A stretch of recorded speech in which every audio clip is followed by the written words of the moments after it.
2017 की एक American survival film the walking out की कहानी एक पिता और उसके बेटे की है जो मोंटेना के पहाड़ों में शिकार पर चले गए थे। उनका ये सफर उन्हें कहां ले गया, ये इस कहानी में जानेंगे। हमारे चैनल को सब्सक्राइब करना ना भूलें। फिल्म की शुरुआत होती है तो हमें डेविड नामी एक टीनेज लड़का दिखाया जाता है जो टेक्सास शहर से मोंटेना के एयरपोर्ट पर उतरता है। डेविड असल में अपने पिता के साथ छुट्टियां बिताने आया था। ज्यादातर डेविड अपने माँ के साथ शहर में ही रहता है, मगर साल में कुछ दिनों के लिए वो अपने पिता से भी मिलने आया करता है। एयरपोर्ट पर डेविड को काफी इंतजार करना पड़ा क्योंकि इस समय पर उसके पिता, जिसका नाम गेल है, वो उसे लेने नहीं आया था। और जब वो आता है तो हमें दोनों के बीच वो प्यार नहीं दिखाया जाता जो आमतौर पर एक पिता और बेटे के बीच होता है। वो इसलिए क्योंकि गेल काफी अलग है, स्ट्रिक्ट है। शायद यही वजह थी कि उसका डिवोर्स हो चुका था। डेविड चूंकि शहर में रहता था तो उसे इस जगह की ज्यादा आदत नहीं थी, मगर उसके पिता चाहते थे कि वो यहाँ के बारे में सब कुछ सीख ले, और वो था शिकार करना, जो कि डेविड को पसंद भी नहीं था। मगर गेल ने उसे साफ साफ बता दिया था कि वो अपनी छुट्टियां बस शिकार करने में ही बिताएंगे। आते ही गेल उसे बर्ड्स के शिकार पर ले जाता है।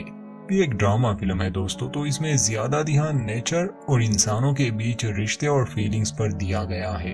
खैर, गेल एक बर्ड का शिकार करता है और फिर डेविड से कहता है कि जब तक तुम किसी बर्ड को ना मारो हम घर नहीं जाएंगे, यही उसूल है। डेविड कोशिश करता है मगर उसका निशाना इतना अच्छा नहीं था, ना ही उसे शिकार करने का एक्सपीरियंस था। शाम तक ये लोग कोशिश करते हैं।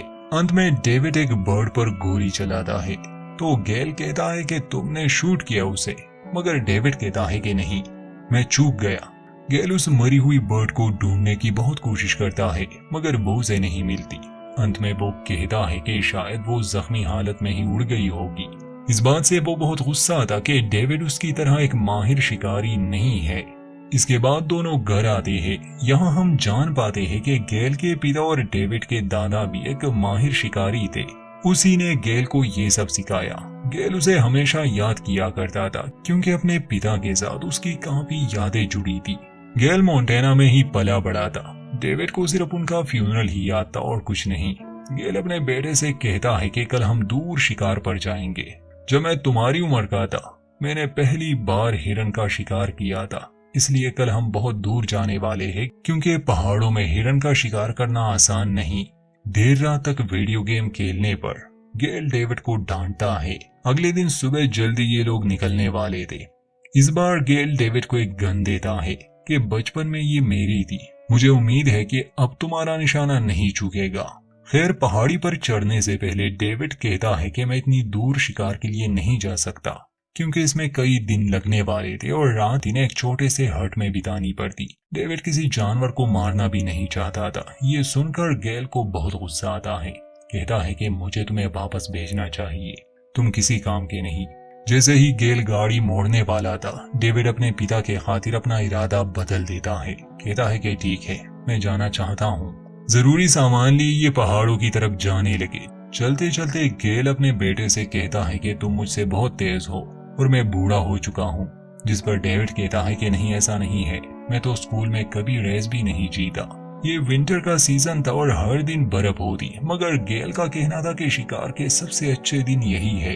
खैर, वो बालू का भी जिक्र करता है जिससे डेविड घबरा गया क्योंकि उसे ये पहले नहीं बताया गया था कि यहाँ बालू भी होते हैं।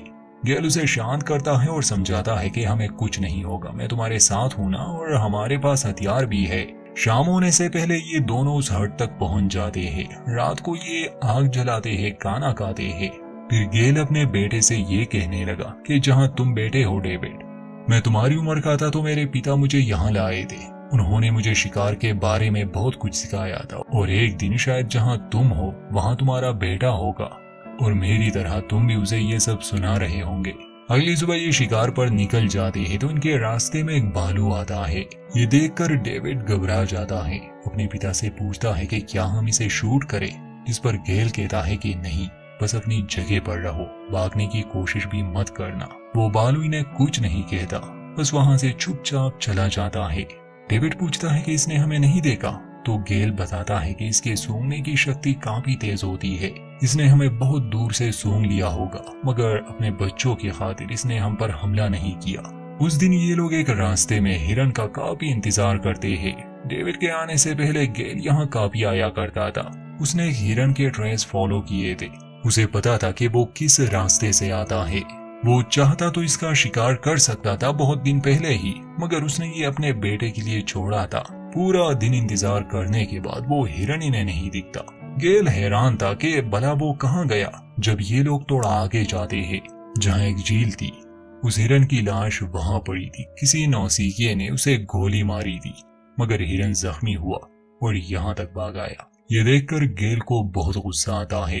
वो उन लोगों को काफी बुरा भला कहने लगा जिन्होंने इस हिरन को इतनी तकलीफ दी, क्योंकि ये 3-4 दिनों से यहाँ तड़प रहा था। बिना शिकार के गेल वापस जाना नहीं चाहता था, इसलिए ये लोग आगे बढ़ते हैं। गेल को कुछ ट्रेस मिले और फिर एक हिरन।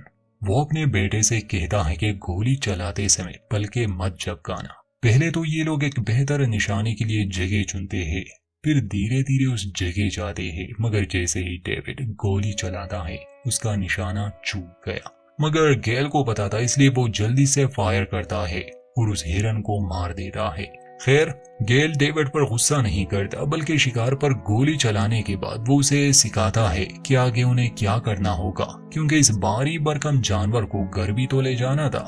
खैर, कुछ मीट लिए ये उस रात हट में बिताने के लिए आते हैं, क्योंकि ये एक ड्रामा फिल्म है और इसमें बातें डायलॉग्स काफी ज्यादा है, जो कि कैरेक्टर्स के बीच उनके मजबूत रिश्ते को दिखाता है। मगर वो बातें आपको बोर कर देंगी, इसलिए हम सीधा कहानी पर ही फोकस करेंगे। मगर जो मतलब होता है वो गेल और उसके पिता के बीच रिश्ते का होता है कि जब उसकी माँ मर गई तो उसके पिता काफी दुखी रहने लगे थे, यहाँ तक कि वो बदल चुके थे। अब तो उसे शिकार में भी दिलचस्पी नहीं रही। वो ज्यादा बातें नहीं करते थे, ऐसा लग रहा था जैसे वो अंदर से मर रहे हो।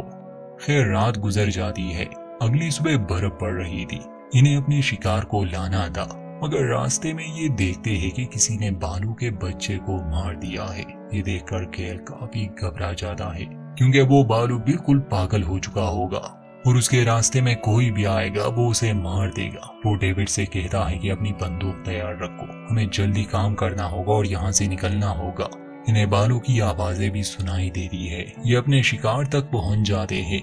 गेल उसके छोटे छोटे टुकड़े करने लगा। वो डेविड को बेचता है कि वो पीने का पानी ले आए। पास ही एक नदी थी, मगर जब डेविड वापस आ रहा था वो देखता है कि बालू का वो दूसरा बच्चा भी जख्मी है और वहाँ पड़ा है। डेविड उसके करीब जाता है तो वो डेविड पर ही हमला कर देता है और उसका हाथ काट लेता है। गेल को अंदाजा हो जाता है कि कुछ गड़बड़ है, इसलिए वो डेविड को बचाने जाता है। उस बालू को भगा देता है, उसे मारता नहीं। गेल देखता है कि डेविड का हाथ काफी जख्मी हो चुका है। अब तो वो बड़ा बालू यहाँ आने वाला था इन पर हमला करने के लिए, इसलिए गेल डेविड को एक पेड़ पर चढ़ने के लिए कहता है। फिर वो उसे बंदूक भी दे रहा था कि अगर बालू से मारने की कोशिश करे तो वो अपनी रक्षा कर सके। डेविड का एक हाथ काफी जख्मी था। अपने पिता से कहता है कि मैं बंदूक नहीं पकड़ सकता, मगर फिर भी गेल उसे वो देने की कोशिश करता है। तो जैसे ही डेविड बंदूक को पकड़ता है, गलती से वो अपने ही पिता को गोली मार देता है। गोली उसके टांग में जाके लगती है। वो तड़पने लगा। इतने में बड़ा बालू वहां पहुंच जाता है। खैर, किसी तरह गेल हाथ में गन लिए तैयार हो जाता है, मगर वो बालू वहां से वापस चला गया। उसके जाते ही डेविड पेड़ से नीचे उतर गया। वो अपने पिता की मदद करने लगा, मगर उसका काफी खून बह चुका था। गेल कोशिश करता है कि वो गोली को निकाल सके, मगर ये इतना आसान थोड़ी ना था। खून ज्यादा ना बहे, इसलिए वो टांग को बांध देते हैं। गेल डेविड से कहता है कि यहाँ से कुछ किलोमीटर्स की दूरी पर एक केबिन है, वहाँ से तुम्हें मदद मिल जाएगी। वापस आने के बाद तुम पानी की आवाज सुनना। मैं इसी नदी के किनारे बैठा रहूंगा। मगर डेविड को ये सब सही नहीं लग रहा था। वो अपने पिता को यहाँ मरने के लिए नहीं छोड़ सकता था। उसे सहारा देकर किसी तरह ये लोग पहाड़ों से नीचे उतरने लगे। कुछ आगे तक तो किसी तरह गेल चल पाता है, मगर फिर उससे चला नहीं जा रहा था। तो डेविड अपने पिता को अपनी पीठ पर उठा लेता है और आहिस्ता आहिस्ता जाने लगा। चलते चलते डेविड अपने पिता से पहले शिकार की कहानी सुनता है। डेविड ने काफी वजन उठाया था, इसलिए उसे भूख जल्दी लग जाती। मीट पकाने का समय नहीं था इनके पास, इसलिए डेविड उसे कच्चा ही खाने लगा। रात बिताने के लिए एक जगह वो कैंप लगाते हैं, मगर गुजरते समय के साथ उसके पिता की हालत खराब हो रही थी। सुबह होती है तो डेविड पर डर हावी होने लगा, जैसे वो भालू से मारने आ रहा हो। गन लिए वो सावधान हो जाता है। तभी उसके पिता की आंख खुलती है, जिसे तेज बुखार था। ये देखकर डेविड रोने लग जाता है कि अब उसके पिता मरने वाले हैं। खैर, उसे उठाकर डेविड अपना सफर शुरू करता है। गेल में जो थोड़ी बहुत जान बची थी, उससे वो डेविड को रास्ता दिखा रहा था, मगर ऐसा करते करते 2 दिन और गुजर जाते हैं। अब गेल ने खाना पीना भी छोड़ दिया था। वो डेविड से कहता है कि तुम्हें शिकार करना होगा, कुछ खाना होगा, वरना मेरे साथ तुम भी भूख से मर जाओगे। क्योंकि गेल सही से अपने होश में नहीं था, इसलिए वो ठीक से रास्ता नहीं बता पा रहा था और दोनों भटक जाते हैं। एक दिन डेविड पीने का पानी ढूंढने चला गया और गेल एक पेड़ के नीचे बेहाल पड़ा हुआ था। तभी एक हिरन उसके करीब आती है, उसे छूकर चली जाती है। ये उसके लिए एक अलग एहसास था। गेल को बस अपने पिता के साथ बिताया हुआ समय याद आ रहा था। डेविड बर्ड्स का शिकार करता है और 2 दिन बाद जब तेज बर्फबारी हो रही थी, वो एक घर तक पहुंच जाता है। डेविड की हालत बुरी थी और अब तो गेल कोई बात भी नहीं कर रहा था। डेविड दरवाजे पर दस्तक देता है, समझाने की कोशिश करता है कि हम एक गाड़ी में यहाँ आए थे, मगर वो मुझे नहीं मिल रही। मैंने ढूंढने की बहुत कोशिश की और ये मेरे पिता है। वो औरत समझ जाती है कि ये बहुत दूर से आए होंगे। वो अपने पति को बुलाती है। वो डेविड की मदद करते हैं। शाम को जब एक डॉक्टर आता है, गेल की जांच करता है, तो असल में वो मर चुका था। जब वो डेविड को बताता है कि तुम्हारे पिता नहीं रहे, तो डेविड कहता है कि मैं जानता हूँ। शायद जब वो उसके कंधों पर था तभी उसे पता चल चुका था। अगली सुबह वो उसके पास बैठ जाता है, रोने लगा। और यहीं पर इस फिल्म का दी एंड। दोस्तों, वीडियो अच्छी लगे तो लाइक करें, चैनल पर नए हैं तो सब्सक्राइब कर दें।